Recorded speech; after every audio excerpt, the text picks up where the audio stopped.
रामचंद्राय वेदसे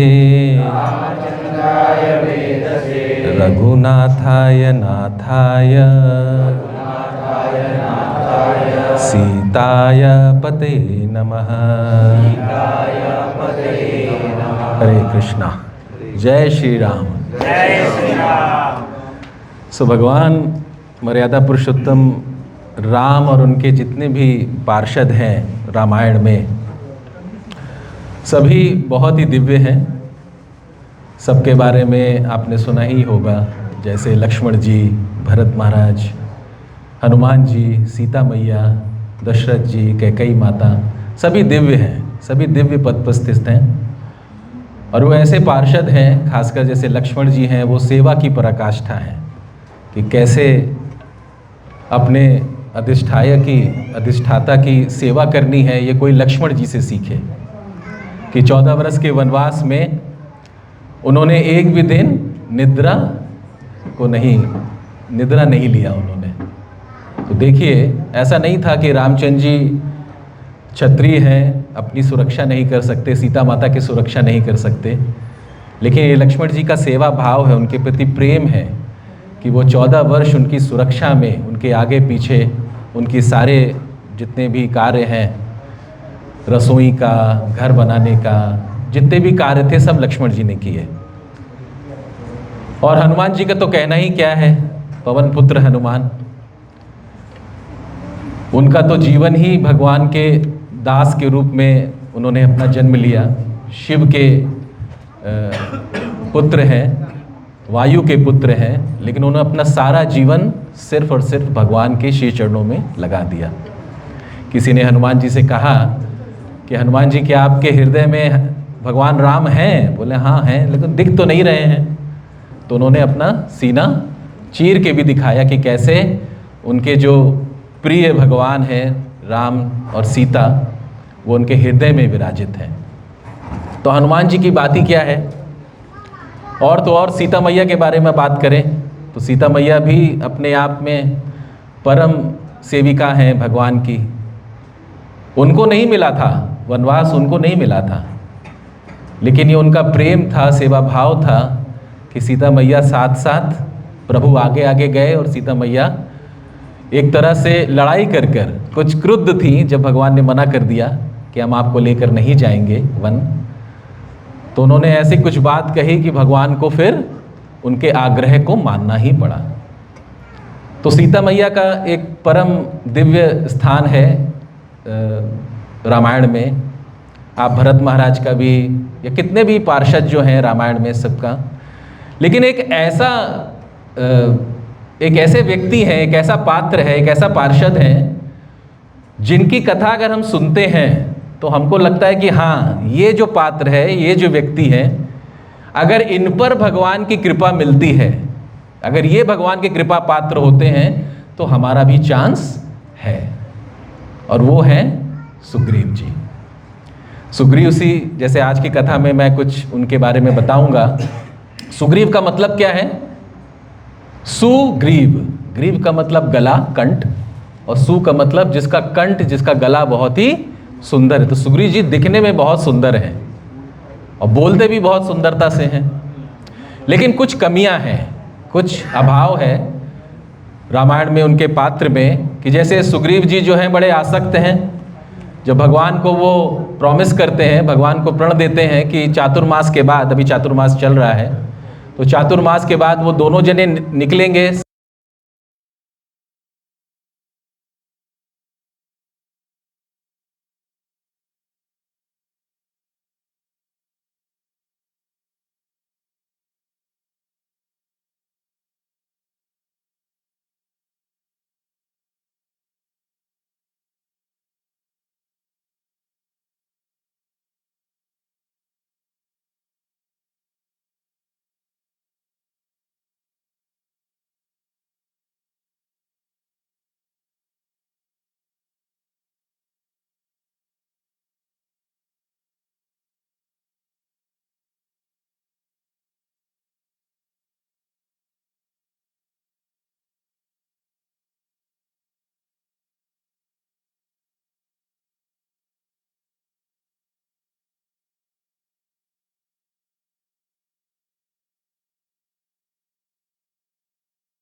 अगर हम सुग्रीव के चरित्र को जैसे जैसे हम आज सुनेंगे तो उससे हमको ये पता चलता है कि हाँ, अगर सुग्रीव पर भगवान की कृपा मिल सकती है, सुग्रीव को भगवान की कृपा मिल सकती है, तो हमारा भी चांस बनता है, क्योंकि हमारे अंदर भी वही अभाव है, वही कमियां हैं जो सुग्रीव के पात्र में कमियां दिखी हैं।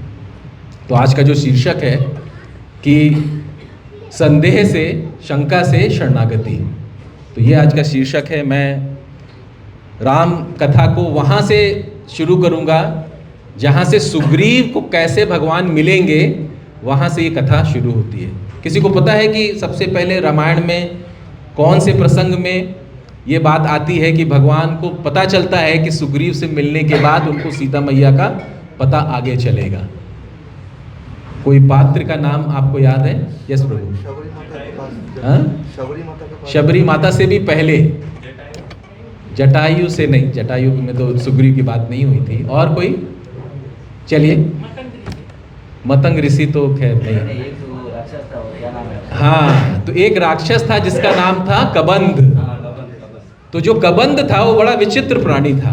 विचित्रता क्या थी कि उसका मुख नहीं था, उसका ये धड़ था खाली, और उसका जो चेस्ट था, ये जो सीना है, उस पे उसके नेत्र थे, और उसका जो पेट है वहाँ पे उसका जो मुंह था, उसका मुख था, और उसकी भुजाएं जो थी वो बहुत लंबी लंबी थी। जो राम सीता मैया को ढूंढते हुए जब वो आगे जाते हैं और कबंध मिलता है, और कबंध अपनी लंबी भुजाओं से राम और लक्ष्मण को पकड़ लेता है। अभी रामायण आने वाली है, एक नई चलचित्र बन रहा है जिसमें आप उसका ट्रेलर में मैंने देखा, ये इस बात को बहुत अच्छे से दिखाया है कि कबंध की कितने लंबी भुजाएं थी और वो कैसे पकड़ रहा है।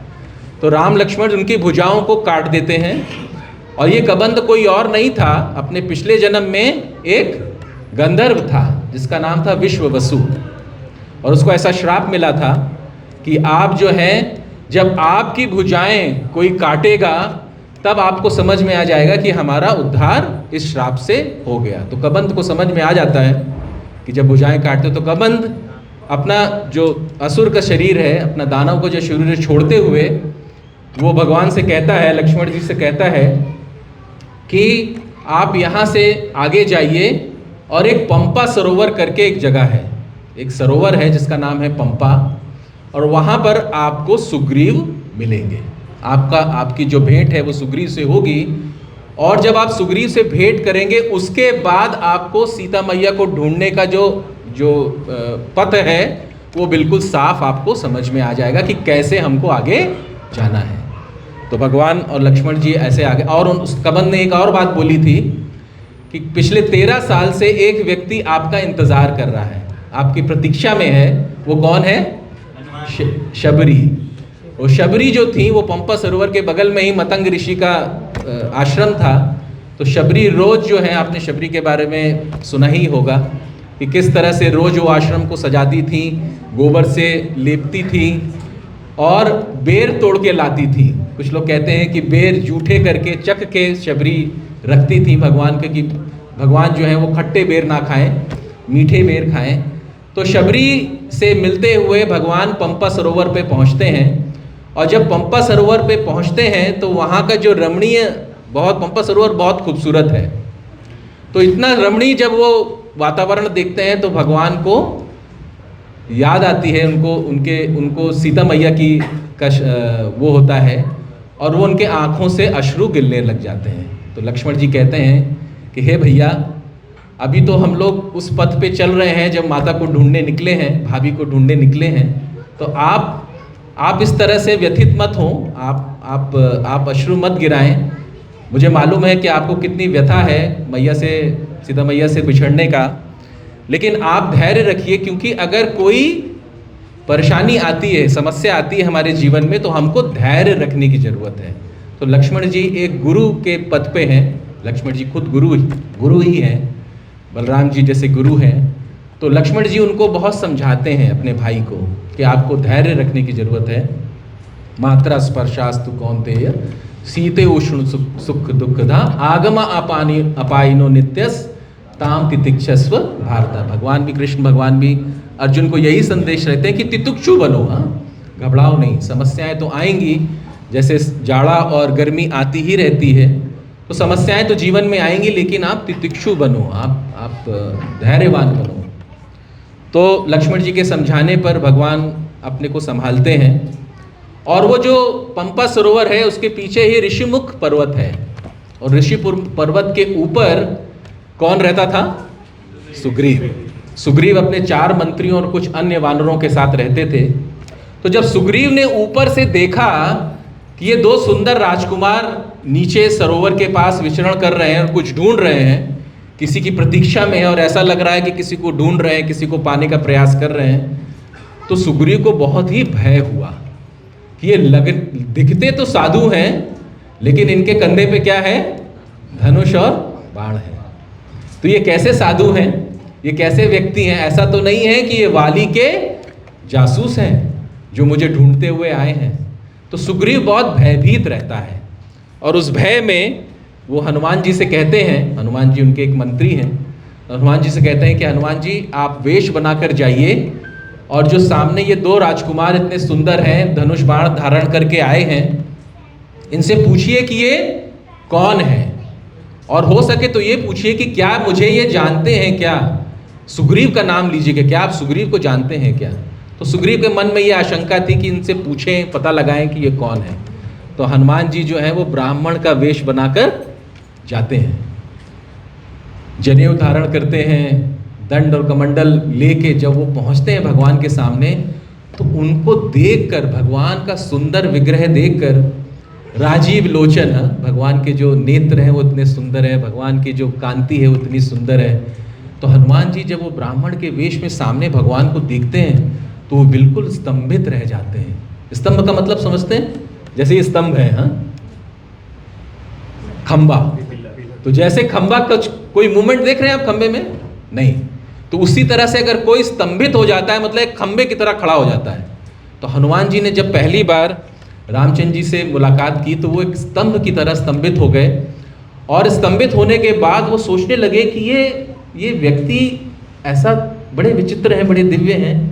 उन्होंने देखा कि आसपास के जितने भी वृक्ष थे वो झुक के वो राम और लक्ष्मण का प्रणाम जैसे कर रहे थे, और जितने पशु हैं जंगल के वो उनकी परिक्रमा कर रहे थे। तो उनको बड़ा ही अजीब सा लगा, लेकिन वो तो आए थे पता करने ये दोनों भाई कौन हैं।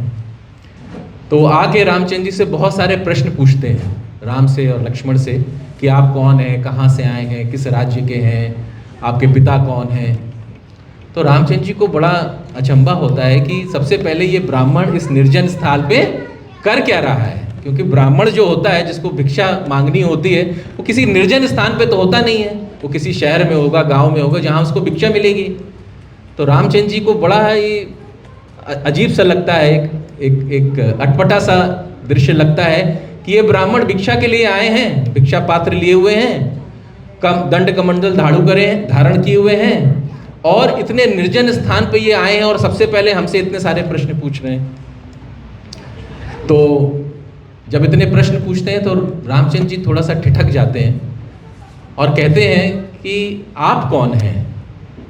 तो हनुमान जी को समझ में आता है, हनुमान जी विद्यावान गुणी अति चातुर। उनको समझ में आता है कि इनके मन में शंका है, भगवान के मन में शंका कि मैं इनसे इतने प्रश्न क्यों पूछ रहा हूँ। तो हनुमान जी कहते हैं कि मैं इसलिए आपसे प्रश्न पूछ रहा हूँ कि मैं भिक्षा लेने आया हूँ आपका पता लगाने के लिए। अगर आपके पास आप कोई अच्छे पद पे होंगे या किसी राजा राजकुमार होंगे तो आपसे अच्छी भिक्षा मिलेगी, इसलिए मैं आपसे इतने प्रश्न पूछ रहा हूँ। तो हनुमान जी से तुरंत मर्यादा पुरुषोत्तम राम कहते हैं कि हे ब्राह्मण देव, आप ये बताइए आपको भिक्षा मांगने की क्या ज़रूरत है। तो हनुमान जी तो सकपका जाते हैं, बोले ये कैसा प्रश्न है, मैं तो ब्राह्मण के वेश में हूँ, भिक्षा पात्र मेरे हाथ में है, और ये कैसा प्रश्न है कि आपको भिक्षा मांगने की क्या ज़रूरत पड़ गई ब्राह्मण देव। तो भगवान कहते हैं कि आपके गले में तो हार है, हीरे का हार है। तो हनुमान जी को और बिल्कुल आश्चर्य हो जाता है। वो लक्ष्मण जी से पूछते हैं कि आपको क्या मेरे गले में हार दिखाई दे रहा है। लक्ष्मण जी कहते हैं हमको तो नहीं दिखाई दे रहा है। तो हनुमान जी तुरंत समझ जाते हैं कि ये कोई नहीं है, ये तो साक्षात मेरे कौन है, मेरे साक्षात देव हैं, साक्षात भगवान है। इसके पीछे की कथा ये है कि हनुमान जी जब छोटे होते हैं, आपको पता ही होगा को जब बाल रूप में होते हैं, अंजनी के घर में जन्म लेते हैं, अंजनी पुत्र भगवान, अंजनी पुत्र हनुमान, तो उनको एक दिन भूख लगती है सुबह सुबह। तो वो देखते हैं कि सामने सूर्य है, पेड़ों के पीछे सूर्य है, थोड़ी लालिमा है, तो वो सोचते हैं कि पेड़ पर कोई फल लगा है, और वो छलांग लगा के जाते हैं और सूर्य को निगल जाते हैं। जब सूर्य को निगल जाते हैं तो ये पूरे ब्रह्मांड में अंधेरा छा जाता है। ब्रह्मा, इंद्र और जितने भी देवता हैं उनको लगता है कि अरे ये ब्रह्मांड कैसे चलेगा, सूर्य की वजह से सब कुछ शक्तियाँ मिल रही हैं हमको, सारा जितना भी कृषि है, उद्योग है, सब कुछ सूर्य की वजह से चल रहा है।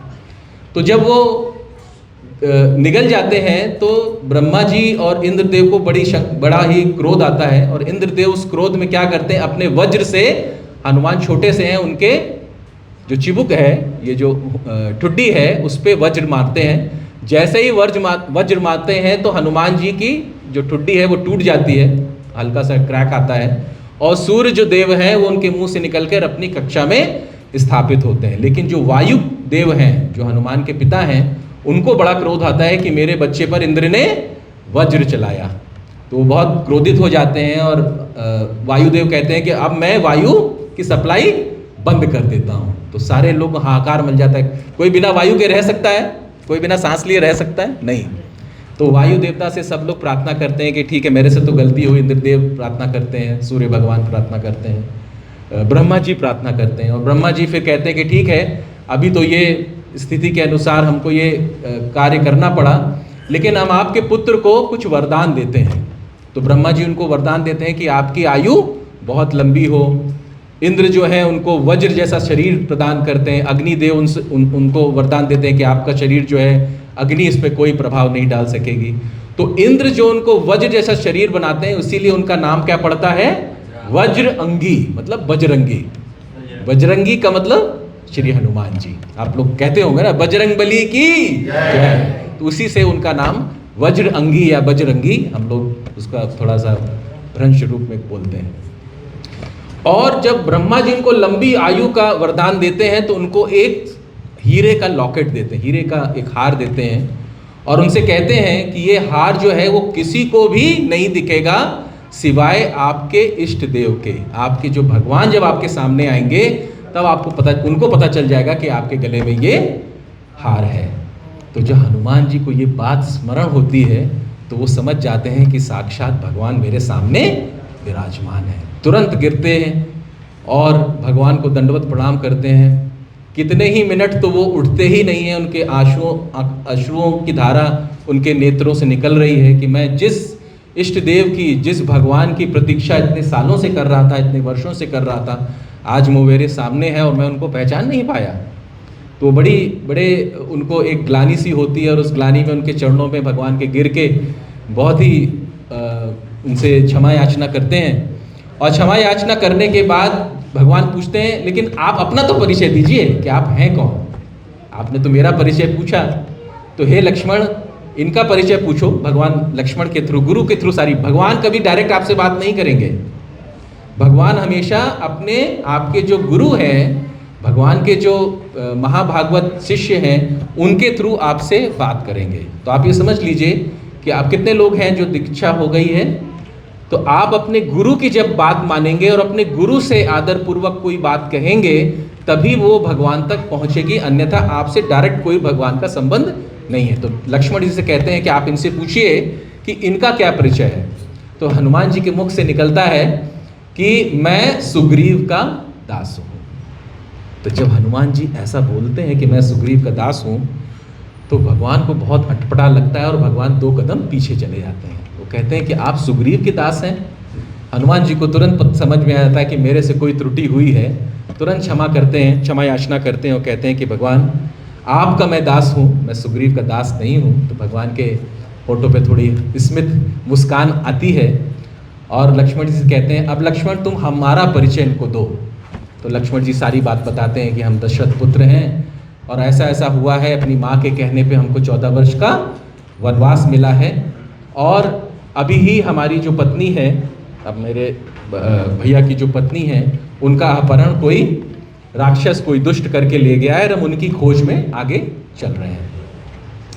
तो हनुमान जी कहते हैं कि चलिए आपकी हम भेंट जो है वो सुग्रीव जी से, हमारे जो राजा हैं उनसे मैं करवाता हूँ। तो हनुमान जी अपने कंधों पे राम और लक्ष्मण को बिठाकर ऋषिमुख पर्वत की चोटी पर जाते हैं और सुग्रीव जी से उनकी भेंट कराते हैं। सुग्रीव जी मिलके बहुत प्रसन्न होते हैं, रामचंद्र जी को देखते हैं, बहुत प्रसन्न होते हैं। और प्रसन्न होने के बाद दोनों जो हैं आपस में एक मित्रता एक का संबंध निश्चित करते हैं। और मित्रता उस समय ऐसे होती थी कि अग्नि की परिक्रमा लेते थे। पहले मित्र आपस में एक दूसरे को प्रण देते थे कि मैं आपका मित्र हूँ, आपके बुरे समय में, आपकी समस्या में मैं आपके काम आऊँगा और मेरी समस्या में आप मेरे को सहयोग दोगे। तो एक अग्नि की परिक्रमा आपने देखा होगा, यहाँ पे अग्नि की परिक्रमा करते हैं और परिक्रमा करने के बाद ये गठबंधन हो जाता है रामचंद्र जी में और सुग्रीव जी में। जब ये गठबंधन होता है तो 3 अशुभ लक्षण दिखाई देते हैं। सबसे पहला, सीता मैया कहाँ हैं? अशोक वाटिका में। तो अशोक वाटिका में सीता मैया की जो बाईं आंख है वो फड़कना शुरू होती है। जब ये गठबंधन होता है तो सीता मैया की बाईं आंख फड़कना शुरू होती है। और वाली जो है, जो सुग्रीव का बड़ा भाई है, उसकी भी बाएं आंख फड़कती है। लेकिन स्त्रियों में बाएं आंख फड़कना अच्छा माना जाता है, शुभ माना जाता है, लेकिन पुरुषों में बाईं आंख फड़कना अशुभ का वर्णन करता है। तो वाली को समझ में आता है कि कुछ तो गड़बड़ हुआ है, कुछ अशुभ होने वाला है।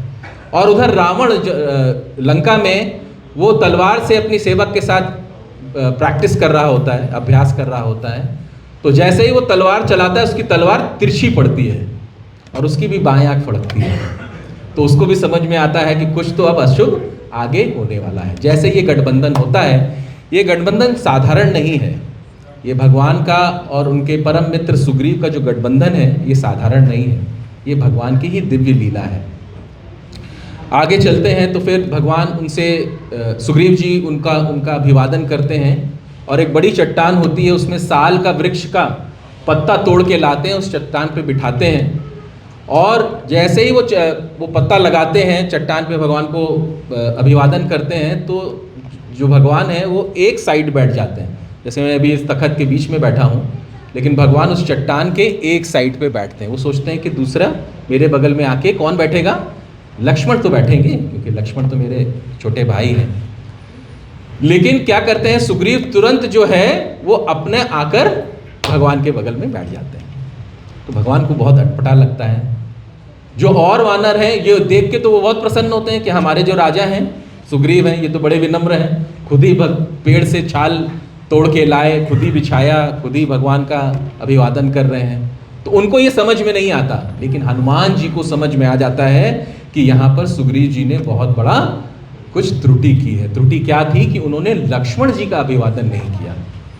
तो हनुमान जी क्या करते हैं, उस समय तो सुग्रीव जी को कुछ बोल नहीं सकते हैं, लेकिन वो दूसरी चट्टान पे एक और पत्ते लेके आते हैं, उस पर बिठाते हैं, लक्ष्मण जी को अभिवादन करके उनको बिठाकर और उनके चरणों के पास बैठ जाते हैं। रामचंद्र जी को ये बहुत देख के बहुत अच्छा लगता है कि सुग्रीव जी को तो ये बुद्धि नहीं थी कि उनको लक्ष्मण जी का भी अभिवादन करना चाहिए, लेकिन उनका जो शिष्य है, ये हनुमान है, ये बड़ा ही चतुर है, ये बड़ा ही बुद्धिमान है, इसको पता है कि कैसे किसी का अवभगत किया जाता है। तो भगवान बहुत प्रसन्न होते हैं, लेकिन हनुमान जी को समझ में आ जाता है कि सुग्रीव ने बहुत बड़ी त्रुटि की है। सुग्रीव को नहीं समझ में आता, लेकिन हनुमान जी को समझ में आता है। 2 त्रुटि की है, एक तो उन्होंने हनुमान को स्थान नहीं दिया और दूसरा वो भगवान के पास जाकर बैठ गए। तो इसी तरह से भक्तों, हम लोग को भी ये सीखना है कि जब भी हमारे अग्रज, खासकर महाराज हैं या बड़े जो भक्त हैं, हमारे तुलसी गोविंद प्रभु बैठे हैं सामने, मैं उनके चरणों में अभिवादन करता हूँ। हमारे जब भी अग्रज बैठे हैं तो हमको उनकी आज्ञा से ही कोई कार्य करना चाहिए, उनसे आज्ञा लेनी चाहिए, उनसे अनुमोदन होना चाहिए उनका, कि किसी भी कार्य को करने के पहले हमको उनसे सीखना है ये। और भक्तों, मैं एक चीज़ आपको बताऊंगा कि जैसे जैसे आप भक्ति करेंगे और आपके अंदर शुद्धता आएगी, वैसे वैसे ये सूक्ष्म तत्व जो हैं, ये सूक्ष्म बातें हैं ना, कि कैसे अभिवादन करना है, कैसे बात सुननी है, कैसे बात करनी है, ये सारी चीज़ें, ये सारे जो तत्व हैं, ये आपके अंदर सूक्ष्म तत्व अपने आप धीरे धीरे आते जाएंगे। तो आप अगर उन सूक्ष्म तत्वों को पकड़ पा रहे हैं, इसका मतलब आप अपनी भक्ति में आगे अग्रसर हैं। ये इसका परिचायक है। खैर, तो भगवान कहते हैं कि सुग्रीव से आप अपनी कथा बताइए कि आप कैसे आप इस निर्जन स्थान पे ऋषिमुख पर्वत के चोटी पर विराजमान हैं। तो वो बताते हैं कि मेरा भाई है वाली, और वाली जो है वो बड़ा ही शक्तिशाली है। किसी कारण से उसने मुझे देश निकाला दे दिया है, मैं अपने किष्किंधा में नहीं जा सकता हूँ। तो भगवान को बड़े संक्षेप में, मैं संक्षेप में बताता हूँ, उन्होंने तो पूरी कथा सुनाई थी कि एक बार ऐसा हुआ था, एक दानव था जिसका नाम था मायावी। तो उसने किष्किंधा पे आक्रमण किया और वाली को उसने ललकारा। तो वाली तो हमेशा युद्ध के लिए बड़ा बलवान है, युद्ध के लिए जब ललकारा तो वाली निकल आए किष्किंधा के द्वार से बाहर और खूब लड़ाई हुई। लेकिन मायावी को समझ में आ गया कि ये बहुत ही बलवान है, तो वो भागा और एक गुफा में जाके अंदर चला गया। वो गुफा कुछ ऐसी थी कि उसमें सिर्फ एंट्रेंस था, एग्जिट नहीं था। आप घुसेंगे तो उसी रास्ते से वापस आ सकते हैं, किसी और रास्ते से नहीं निकल सकते। तो वाली, जब मायावी अंदर गया तो वाली ने सुग्रीव को बोला, दोनों भाई साथ ही निकले थे किष्किंधा से, क्योंकि दोनों भाइयों में बहुत प्रेम था, सुग्रीव और वाली में बहुत प्रेम था। दोनों अभिन्न मित्र भी थे, भाई तो थे ही लेकिन अभिन्न मित्र भी थे। एक दूसरे से सारी अपने जीवन के जितने भी कार्य हैं वो साथ ही करते थे। तो उसने बोला कि सुग्रीव, हे सुग्रीव मेरे भाई, तुम गुफा के बाहर रुको, मैं इसका वध करके आता हूँ, और तुम जाना नहीं, यहीं पर रहना। हो सकता है कि मेरे से बच के वो अगर वापस आ जाए, मैं उसका पीछा करने में पीछे रह जाऊँ, तो तुम पकड़ लेना उसको। सूर्य ने कहा ठीक है भैया। तो वो अंदर गए और अंदर जाकर बहुत दिन हो गए, कुछ पता ही नहीं चल रहा था कि मायावी का क्या हुआ या वाली का क्या हुआ। तो बहुत दिन जब बीत गए तो एक दिन बहुत तेज से एक आवाज़ आई, और वो आवाज़ किसकी थी? मायावी की थी। होता तो ये था कि जब कोई युद्ध होता था, वाली जब कोई युद्ध करता था तो बहुत तेज़ी से, जब विजय प्राप्त करता था तो वो बहुत तेज़ी से एक ललकारता था। लेकिन यहाँ पर जो आवाज़ आई वो किसकी आई? मायावी की आई। तो सुग्रीव को लगा कि हो सकता है, थोड़ा खून भी बहा उस गुफा से बाहर। तो ये सब दृश्य जब देखा तो सुग्रीव को लगा कि हो सकता है कि वाली का वध हो गया हो। तो हम ऐसा करते हैं कि जब ये इतना बलवान व्यक्ति है, मायावी इतना बलवान असुर है, तो हो सकता है कि ये अगर बाहर निकल आए तो हमारी किष्किंधा पे भी आक्रमण कर सकता है, सबको मार सकता है। तो उसने क्या किया, ये सोचकर, उसने ये बिल्कुल नहीं सोचा कि उसने सोचा कि शायद भैया मारे गए हों, हो सकता है ये राक्षस जो है वो ज़्यादा बलवान निकला। तो वो उस गुफा पे एक पत्थर डालकर, भारी पत्थर उस मुखाने पर उसको बंद करके, और वो जब वापस किष्किंधा आए तो तारा ने पूछा कि वाली कहाँ है। तारा जो उनकी पत्नी है, उन्होंने पूछा कि वाली कहाँ है। तो उन्होंने कहा कि देखिए ऐसा ऐसा हुआ है, मैंने ऐसा दृश्य देखा। तो तारा ने कहा उनको, और बाकी मंत्रियों ने भी उनसे बताया कि देखिए राज्य जो है बिना राजा के नहीं रह सकता, तो ऐसा है आप राजा बन जाइए। तो जब सुग्रीव जी राजा बन गए और वाली थोड़े दिनों के बाद जब मायावी को, राक्षस को मारकर वो जब गुफा से के मुखाने पे आए तो उन्होंने देखा उस पर तो बड़ा भारी पत्थर है। किसी तरह से उस पत्थर को उठाया और जब अपने राज में पहुंचे तो देखे कि क्या पीछे राज सिंहासन में कौन बैठा है? सुग्रीव बैठा। तो तुरंत वाली को बहुत क्रोध आया और वहीं पर उसने सुग्रीव को मारना शुरू किया। इतना मारा कि वाली को अपनी जान बचाने के लिए वहाँ से भागना पड़ा। वो भाग के ऋषिमुख पर्वत पर आ गए। तो सुग्रीव ने बताया कि देखिए ऐसा है कि मेरा भाई ने मुझे इतना मारा। तो भक्तों यहाँ पर हमको, उसने बहुत प्रयास किया वाली को समझाने के लिए कि ऐसा नहीं था भैया। तो कभी कभी क्या होता है, भक्तों को हमको अपने नेत्रों से जो चीज़ें दिखाई देती हैं वो सही नहीं होती। यहाँ पर दोनों ने दृश्य देखा, वाली ने भी दृश्य देखा, सुग्रीव ने भी दृश्य देखा, लेकिन उसका कंक्लूजन दोनों का अलग अलग था। वाली को क्या लगा कि ये जबरदस्ती हमारा राज्य को हड़पने के लिए उस गुफा के मुख पर जो है वो पत्थर रख के गया कि मैं मर जाऊं। और सुग्रीव ने क्या सोचा कि अगर मेरा भाई किसी कारण से उसका वध हो गया है तो कम से कम एक तो राजा बना रहे। तो भक्तों ये चीज़ आप मानकर चलिए कि कभी कभी जल्दी में कोई कंक्लूजन नहीं लेना चाहिए।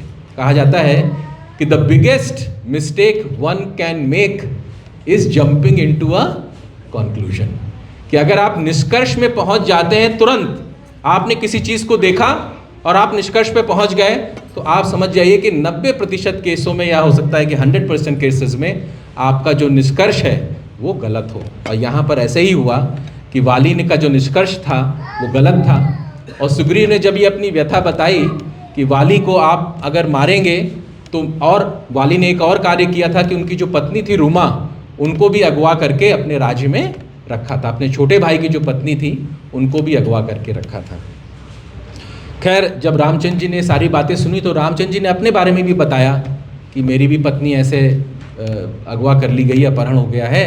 मैं उसमें आपसे मैं जो मित्रता आपने की है, आपसे मैं ये सहायता चाहता हूँ कि आप अपने जो वानर हैं वो सारे दिशाओं में भेजें, ये पता करने के लिए कि हमारी जो पत्नी का स्थान, जो अपहरण का स्थान है वो कहाँ है, क्योंकि भगवान को तो मालूम नहीं था।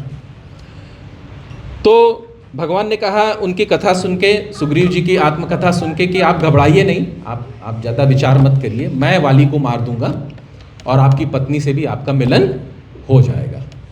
तो सुग्रीव जी को, बस मेरे पास 10 मिनट और हैं, तो सुग्रीव जी को जब उन्होंने सुना रामचंद्र जी के मुखारविंद से कि मैं वाली को मार दूँ, तो उनको शंका रही, उनको भगवान की बातों पे विश्वास नहीं हुआ। उन्होंने कहा कि देखिए ऐसा है, उनका थोड़ा सा मुख से समझ में आ रहा था कि कोई सशंकित है ये। तो वो जब इस तरह से शंका की मुद्रा में थे तो लक्ष्मण जी ने कहा, गुरु के पद में है, तो लक्ष्मण जी ने उनसे कहा कि आपको शंका है क्या, भगवान ने जो ये आपको वचन दिया है कि वो वाली को मारेंगे और आपके राज्य को वापस करेंगे और आपकी पत्नी से आपका वापस से मिलन होगा, आपको कुछ शंका है क्या? बोले हाँ।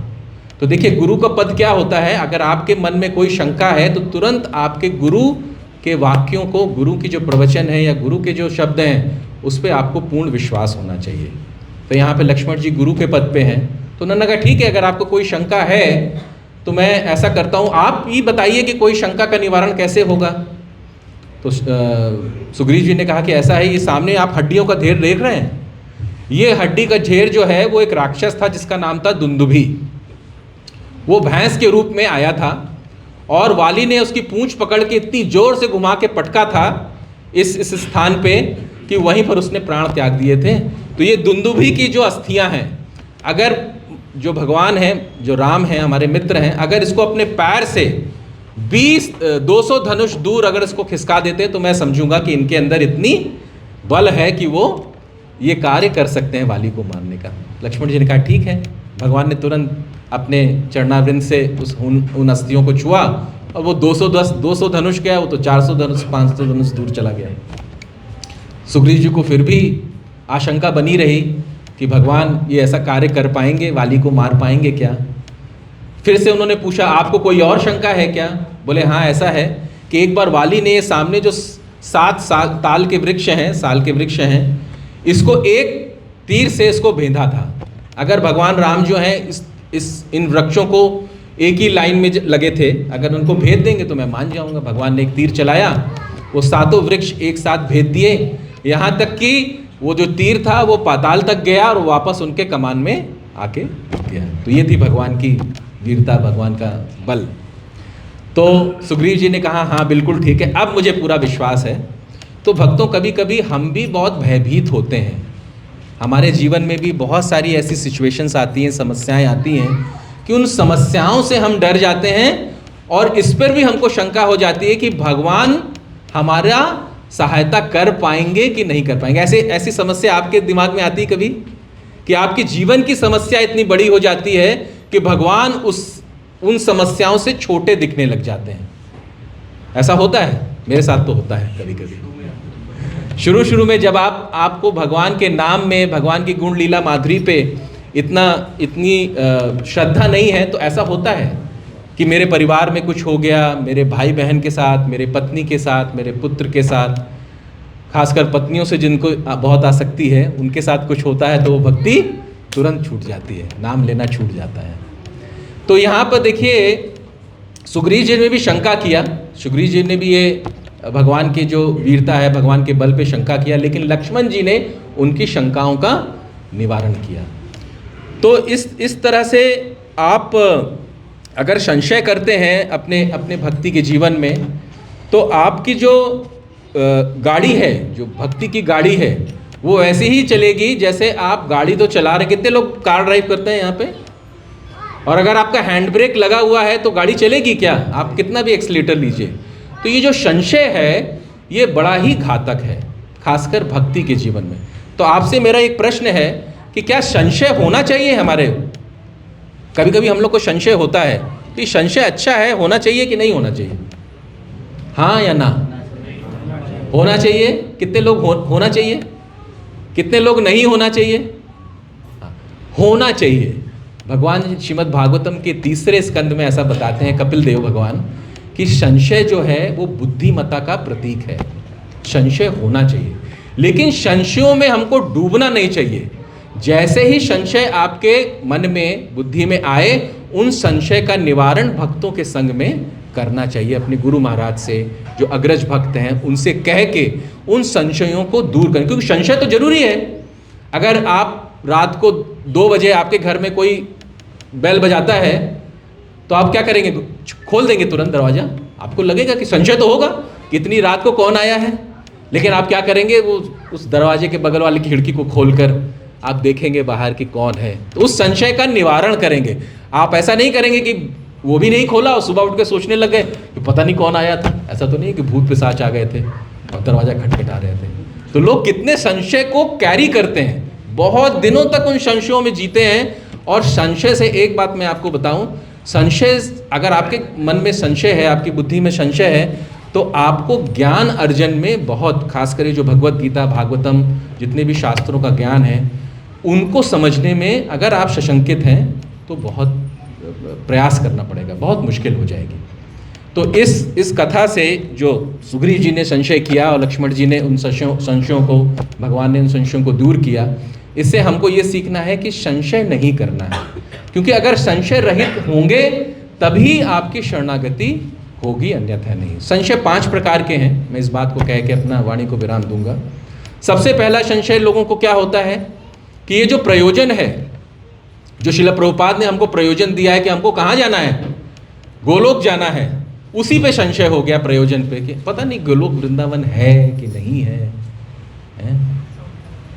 प्रभुपाद तो कह रहे हैं, सारे भक्तवृंद कह रहे हैं, हमको ही नहीं समझ में आ रहा है कि नहीं है। तो ये पहला संशय है।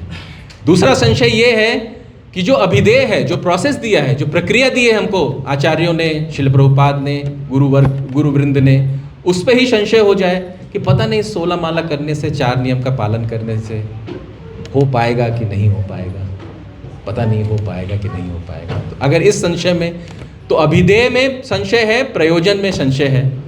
तीसरा संशय अपने खुद पर है कि देखिए उनके ऊपर तो ये सारा प्रोसेस बड़े सुखपूर्वक ये भक्ति करते हैं, मेरे से तो 4 माला नहीं हो पाता। उनके लिए, उनकी तो जीवन की परिस्थिति कुछ और होगी, इसलिए वो अच्छे से कर पा रहे हैं। शायद ये परिस्थितियां हमारी उनकी तरह हो जाए तो मैं भी 16 माला कर पाऊंगा। तो अपने ऊपर ही लोग संशय करना शुरू कर देते हैं। ये भी बहुत बड़ा आघात है आपकी भक्ति जीवन में। चौथा ये कि जो गुरु साधु शास्त्र हैं उन पे ही संशय करना शुरू कर दिया। हाँ, अभिधेय पे संशय, प्रयोजन पे संशय और अपने पे संशय। और चौथा कि गुरु साधु शास्त्र पे ही संशय कि पता नहीं भगवत गीता में तो भगवान सर्व आकर्षक और सर्व मुक्तिकर्ता बताए गए हैं, लेकिन पांडवों को तो उन्होंने बड़ी समस्या दिया। हाँ, पांडव तो शुद्ध भक्त थे, पांडवों को तो बड़ी समस्या दिया, अंत में जाके उनका समस्याओं का निवारण हुआ। तो क्या जो शास्त्र कह रहे हैं, जो साधु कह रहे हैं, जो गुरु कह रहे हैं, वो सही है कि नहीं? और अंतिम जो आप विरोधाभास देखते हैं, कभी कभी आप देखते हैं कि कई शास्त्रों में बताया गया है कि शिव जी बड़े हैं, कहीं बताया दुर्गा जी बड़े हैं, कहीं बोले कृष्ण बड़े हैं, कहीं बोले राम बड़े हैं।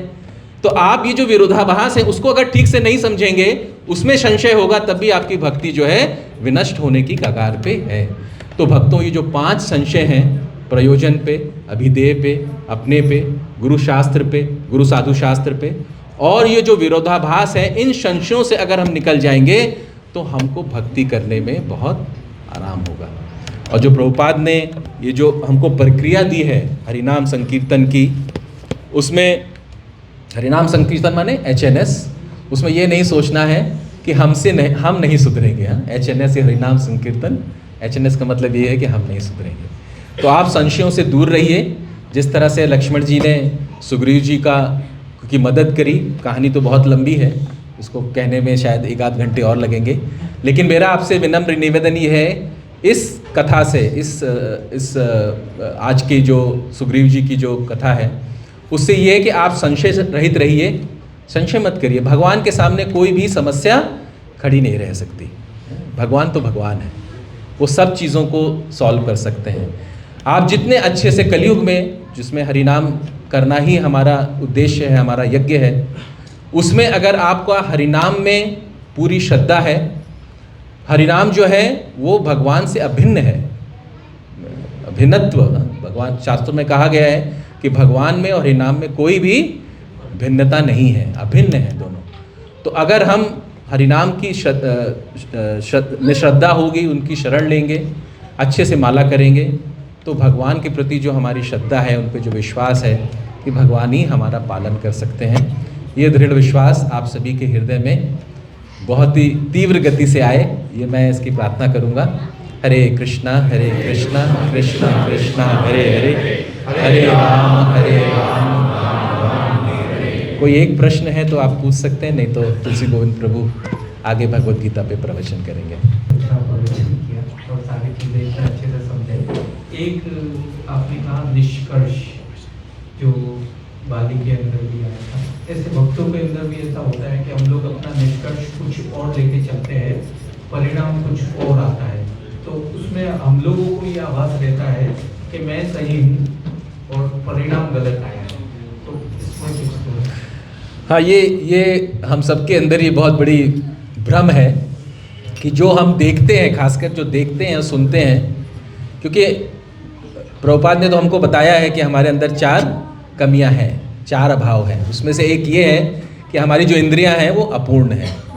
और ये भक्तों के बीच में सामान्यतः बहुत होता है कि हम जो देखते हैं और सुनते हैं, किसी से सुन लेते हैं, किसी से देख देते हैं, तो अपना ही एक परसेप्शन बना लेते हैं, अपनी एक धारणा बना लेते हैं कि मैं ये ऐसा ही होगा और ऐसा ही कर रहा होगा और ये ऐसा ही कर रहा है और इसका कारण यही होगा। हाँ, मैं आपको भौतिक जीवन का एक उदाहरण देता हूँ कि मैं अपने जो मैनेजर हैं हमारे, तो वो हम मेरे से काफ़ी घनिष्ठ हैं, तो बहुत सारी बातें हमारी रोज़ होती रहती हैं। तो एक बार 1 हफ्ते तक उन्होंने हमसे बात नहीं की, तो मेरे मन में क्या आया कि हो सकता है मेरे से कोई या तो त्रुटि हो गई है या मेरे से ऐसा कुछ हो गया है कि वो मेरे से बात नहीं कर रहे हैं। तो मैं इस खोज में लगने लग गया कि वो किससे बात कर रहे हैं और हमसे क्यों नहीं बात कर रहे हैं। देखिए, मन का जो भ्रम है वो आपको कहाँ से कहाँ ले जाता है। तो 1 हफ्ता मेरा, अगर आप इस संशय, इसीलिए मैंने बोला कि अगर आपको ऐसी कोई धारणा है भी, ऐसा कोई परसेप्शन बन गया है, तो जिस व्यक्ति से आपका परसेप्शन है, धारणा बनी है, उससे जाके बात जरूर करनी चाहिए कि प्रभु जी, मैंने देखा, ऐसा सुना, कृपया करके अगर आप हमारी मदद कर सकते हैं। विनम्र भाव से उनसे पूछिए कि अगर मैं ऐसा समझ रहा हूँ तो क्या मेरी समझ में कोई त्रुटि है क्या, तो सामने वाला आपको बता ही देगा, और दूध का दूध और पानी का पानी। तो मैं जब 10वें दिन 1 हफ्ता बीत गया तो मैं अपने मैनेजर के पास गया, तो मैंने डरते डरते या एक शंका में उनसे पूछा कि आपने कुछ प्रॉब्लम थी, 1 हफ्ते से आप बात नहीं कर रहे थे। बोले हाँ, मेरा फ़ोन खराब हो गया था। तो देखिए कितनी छोटी सी बात है, लेकिन हमारा मन जो है वो बहुत सारी धारणाएं बनाना शुरू कर देता है।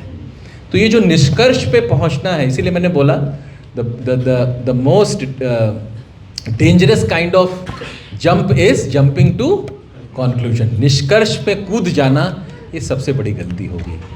तो हम सभी भक्ति कर रहे हैं, भक्ति अगर कोई अभी ज्वाइन किया है तो आपके मन में ये संशय नहीं होना चाहिए, खासकर भक्तों के बीच में, क्योंकि देखिए सभी जो हैं अपने अपने लेवल पे प्रयास कर रहे हैं भक्ति करने का।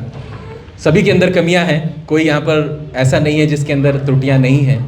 तो उन त्रुटियों को हमको क्षमा करना चाहिए, और उन त्रुटियों से कभी हमारा हृदय में कोई आघात लगे तो जिसके कारण ऐसा होता है उससे कम हमको संवाद करना चाहिए, उनसे बात करनी चाहिए कि प्रभु जी, ऐसा मैं सोचता हूँ, क्या इसमें कोई सत्यता है कि नहीं। मेरे हिसाब से मैं यही इसको ठीक समझता हूँ। Hare Krishna. Thank you very much. Hare Krishna.